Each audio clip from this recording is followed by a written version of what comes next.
The rain had started just before midnight, tapping against the windows of the presidential palace in Wagadugu. Ow.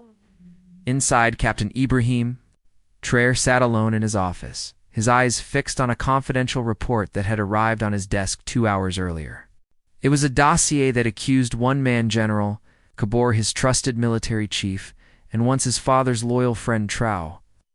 Leaned back in his chair, the whispers of the storm outside, echoing his own brewing doubts. Cabore had been with him since the coup, a symbol of continuity for soldiers who needed an older hand to steady the ranks, but the intelligence was clear. Weapons were being rerouted. Soldiers were being bribed, and tonight a meeting would be held in secret, a plan to remove Traoré. Quietly, bloodlessly, before dawn, the young president knew what betrayal felt like, but this was different. This was family. Turning the knife, he pushed the file aside, stood up, and adjusted his uniform jacket. Outside his door, his aide Marie knocked. "Softly, Mr. President, your security team is ready. What are your orders, Traoré?" "Didn't hesitate. Call Sam. Tell him to secure the barracks. No one moves without my word, and find Cabore. Bring him to me alive." Marie nodded, her face pale. Everyone trusted Cabore. Everyone except the man who could see the pattern behind the smiles. As she left, Traoré closed his eyes, listening to the rain intensify. He whispered to himself, "Before dawn it ends." The corridors of the palace echoed with hurried footsteps as Colonel Somek led a squad of loyal soldiers through the east wing. Every guard they passed stiffened, confused by the sudden midnight mobilization. Rumors spread like wildfire. The president had locked himself in Cabore, had vanished, and something unspeakable was about to unfold. Meanwhile, Ibrahim Traoré stood by the tall window of his office, staring into the rain-soaked courtyard. Lightning split the sky, revealing a convoy of armored trucks. Quietly positioning themselves near the barracks, he knew Cabore would sense the trap soon. There would be no chance for explanations then. Only blood behind him. Marie returned, her voice tense. "Colonel Somek has secured the armory, sir.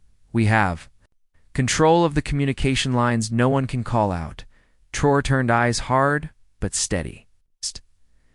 And Cabore Marie hesitated. He was last seen at the officers' club, but he didn't come alone. Reports say he's surrounded by 20 of his personal guards. Traoré almost laughed, a dry, humorless sound. Of course, the old lion would never come quietly. He moved to his desk, opened a hidden drawer, and pulled out his father's old sidearm, a relic from the revolution days. The symbol of power he once swore he'd never have to use. "Tell Sam Traoré," said voice low but sharp, "we do this my way, no public firefight. If Cabore spills blood in this palace, we lose more than a general, we lose the trust of every soldier watching." Marie nodded, understanding the gravity outside. The first faint thunder of boots closing in on the officers' club broke the night's fragile calm. Tonight, Ibrahim Traoré would not just survive a betrayal, he would face it eye to eye. In the humid darkness of the officers' club, General Cabore sat at a corner table surrounded by loyal guards. Cigarette smoke curled around him as he laughed with two colonels who owed him everything. Promotions, vehicles, fat bank accounts. On the table lay a folded map of Wagadugu marked with red circles, checkpoints, weapons depots, escape routes, but beneath the laughter Cabore's eyes were cold steel. He knew something was wrong. The palace lights had gone out floor by floor, the encrypted radio frequencies were dead, and the young lion he had underestimated, Traoré, was not as naive as he once believed. A trembling adjutant whispered into Cabore's ear, "General, scouts say the presidential guards have surrounded the building we're boxed in." Cabore exhaled slowly, stubbed out his cigarette, and pushed back his chair. The colonels fell silent, watching the old warrior's mind calculate the odds. So Cabore muttered to himself, "The boy wants a hunt? Let him come." He nodded to his bodyguards, "Seal the doors. No one leaves alive if they force their way in. If Traoré wants my head, he must take it himself." Outside, Colonel Somek crouched behind a sandbag barricade. Rain dripped from his helmet as he peered through night vision goggles at the faint silhouettes moving inside the club. Over the comes Traoré's voice crackled through, "Colonel, stand by, no gunfire until I say, I'm coming in." Sume's eyes widened. "Hey, sir, it's suicide. Let me." Negative. Traoré cut him off. "He was once my father's brother in arms. He will hear my voice before he hears my bullets." As the thunder rolled overhead, Traoré stepped alone into the rainy courtyard, the door of the officers' club looming ahead like the maw of a beast. Waiting to bite, the heavy wooden door of the officers' club creaked open with a groan that cut through the muffled storm outside. Ibrahim Traoré stepped inside, dripping rainwater, his father's old pistol hidden beneath his ceremonial jacket, his eyes locked immediately onto General Cabore seated calmly beneath a dim chandelier, a glass of whiskey in hand. The room froze. Dozens of loyalists stared, hands near their sidearms, breath held. It would take one wrong word to turn this tense silence into a massacre. Cabore broke it first with a slow, mocking clap. "Look, who comes uninvited in the middle of my private celebration, the young cub who thinks he's king." Traoré didn't move closer, yet his voice steady but edged with quiet fury filled the smoke-filled room. "Your celebration is over, General. There will be no coup tonight. You forgot the one thing you taught me years ago. Never trust a man who smiles too much." Cabore's smirk twitched. He stood towering above the table, broad shoulders casting shadows against the cracked wall. "And you forgot the other lesson, boy. A general's loyalty is only as deep as his stomach is full. My men are hungry. Your promises are empty. I made sure they eat." Traoré's eyes flicked to the two colonels. Their loyalty wavered under his cold stare. Slowly, deliberately, he stepped closer, boots echoing on the old tile. "You betrayed not just me, but every soldier who died believing we would build something clean together. My father trusted you. You buried him with lies." One of Cabore's guards shifted, hand hovering near a holster. The room tensed like a coiled snake. Cabore raised his whiskey, mock toasting. "Tell me, Ibrahim, will you shoot me here in front of these men who still remember when you wore my boots?" Traor's hand slipped under his coat, fingers curling around cold steel. "I won't have to." Outside, Colonel Samek gave the signal. All exits were sealed in an instant. No way out, no reinforcements. The trap Cabore thought he'd set was now his cage. Tonight the rain would wash away an old lion's last roar.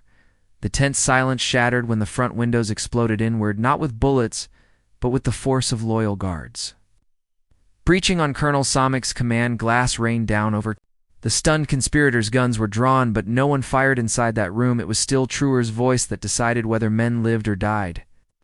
General Cabore didn't flinch. He finished his whiskey in one gulp, then slammed the glass down so hard it cracked in his hand. A thin line of blood dripped from his palm, mixing with the rain dripping through the broken window. He stared at Trop, defiant to the last breath. "You were a boy begging for my protection. Now you stand here pretending to be a man who commands the wind and rain. You are nothing without me." Trop stepped even closer. "Ow." Now face to face, so near he could see every scar time had carved into Cabore's weathered skin. His voice dropped to a whisper meant only for the generals' ears. "Tonight you remind every soldier watching that old power rots faster than young courage behind them." Sameh barked orders. Traitors were disarmed, forced to their knees. One colonel broke, immediately begging for mercy. Another spat at the floor in shame, but Cabore didn't kneel. He reached slowly for the ceremonial dagger at his belt, an ancient blade he had carried since his first campaign. Every man in the room tensed, but True lifted a single hand to stop his guards. Cabore's voice trembled, not with fear, but with the weight of a life that had lost its purpose. "I won battles before your father was born. If I must fall tonight, I fall like a warrior, not a dog." Tro nodded, eyes unblinking. "Then do it.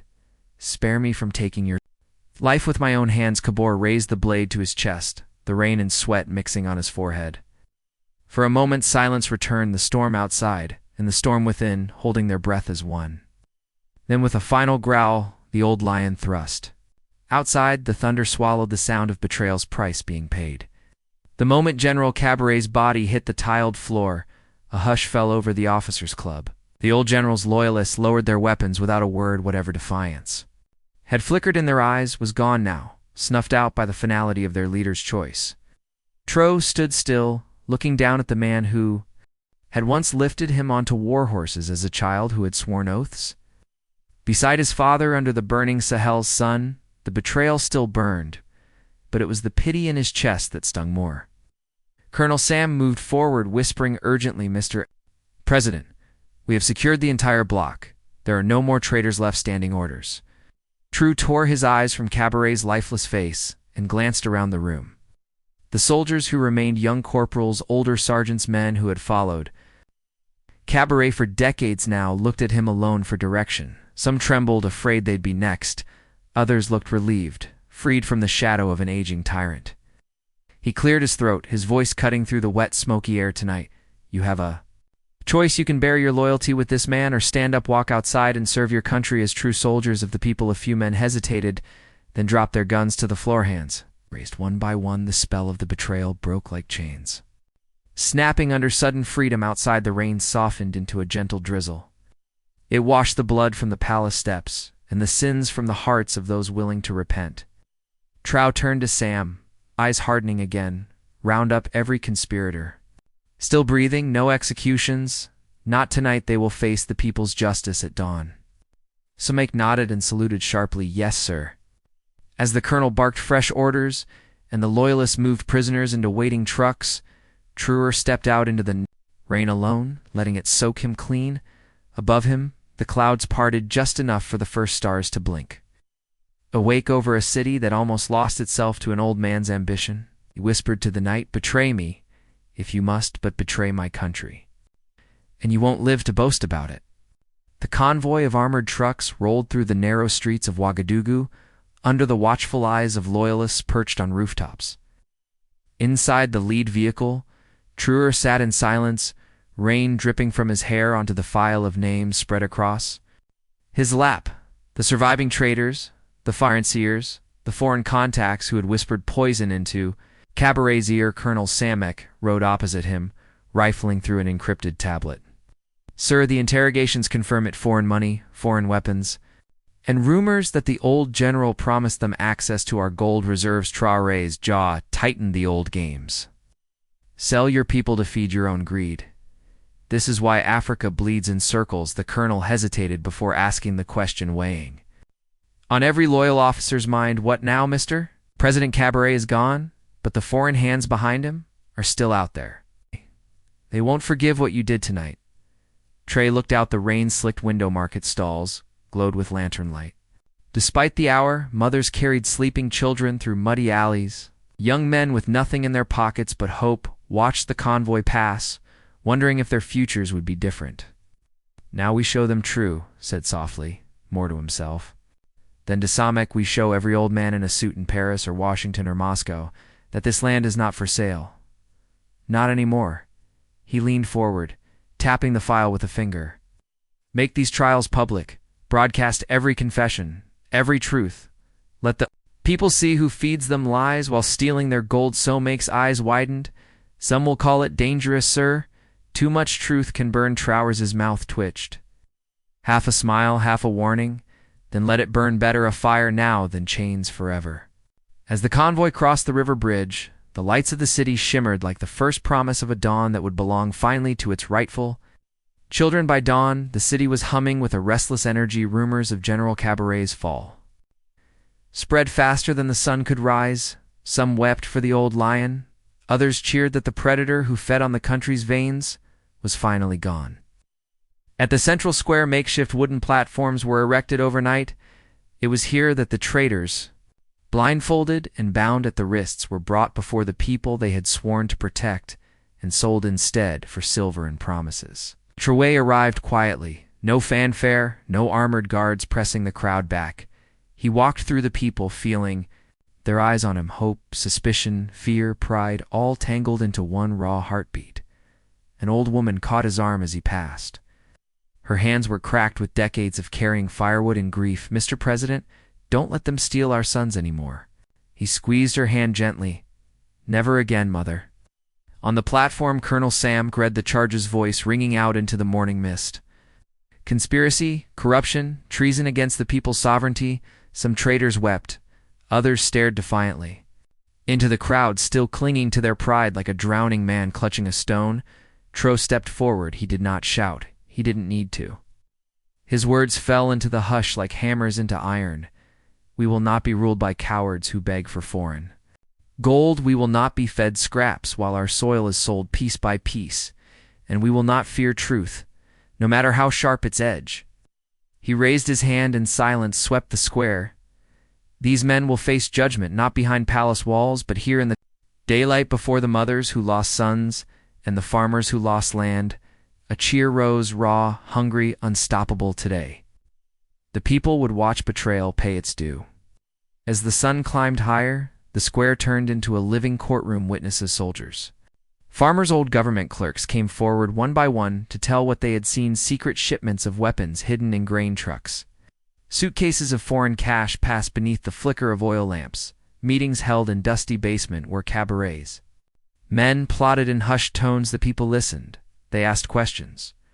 They shouted when lies were spoken, and applauded when truths cut through the fog like a blade. General Cavaliers, remaining loyalists, bound and bruised, tried to protest 1A. Young captain, with tears streaming down his face, broke down and begged for mercy. Another spat curses at Traoré, swearing his death would come by the hands of foreign powers soon enough. Traoré stood unmoved, a living statue of iron and storm beside him. Samek watched the crowd with an eagle's eyes, ready for any spark of fresh betrayal. Finally, when the last witness stepped down, Traoré climbed the platform alone. He looked at the traitors kneeling before him, then at the thousands pressing in from every street around the square: market, sellers, old widows, schoolboys in torn uniforms. They were all here holding their breath for what he would say next. Some of you wonder why we do not drag these men to the edge of the city and bury them in secret graves, he said, voice deep as distant thunder. It would be easy, it would be quick, but it would not be justice. He pointed to the people, to the mud on their feet and the sun on their faces. You are the power here. You decide what happens. To those who betray you, not I, not the generals, not the old men across the sea, roar, answered him, part rage, part relief, part the first taste of a freedom they had never truly known. The trials were over. The verdict belonged to Burkina Faso. As dusk painted the sky in shades of burnt orange and deep violet, the square that had once trembled under fear now pulsed with the heartbeat of a nation awake. The people's verdict echoed across loudspeakers, carried down every alley and into every ear. The traitors would live, but they would serve the very communities they had stolen from, rebuilding schools, planting fields, restoring what they had betrayed. No quick death, a lifetime to repay a debt measured in broken trust. Some foreign diplomats whispered that Traoré's justice was naive too. It's merciful for a continent stained by coups and endless blood feuds. But within Burkina Faso, the decision set fire to something bigger than vengeance. It rekindled ownership, a rare and holy thing in a land so long stripped by outsiders and insiders alike. Traoré stood on the same wooden platform as the stars blinked open above him. His voice carried softer now, yet it held a promise as unbreakable as iron. From this day, no general, no president, no foreign master will decide your destiny without your consent. You are the guardians of this soil. You are the shield against betrayal. He stepped down into the crowd, letting hands touch his shoulders. Children reached for his palms. He was no king, no god, just a man who had faced knives in the dark and walked through fire so his people could stand taller than the chains left behind by history. In the distance, drums began to beat, not for war, but for a future worth the struggle and above it. All in the hush before the drums rose into song one. Old woman's voice whispered the truth that would outlive every tyrant and traitor. He is ours now, and this land is ours again tonight. You've seen how betrayal grows in the shadows and how courage hunted down in the light. Ibrahim Traoré showed us that true leadership is not about power alone. It's about standing face to face with treason and saying, not on my land, not in my people's name. Let this story remind us all, no force, no general, no foreign plan can break a nation united by truth and justice. If you believe more stories like this must be told, the hidden struggles, the real heroes, then join us. Subscribe, share, and stay awake. Because the untold state is the strongest state of all. Thank you for watching. Stay brave, stay free, and say,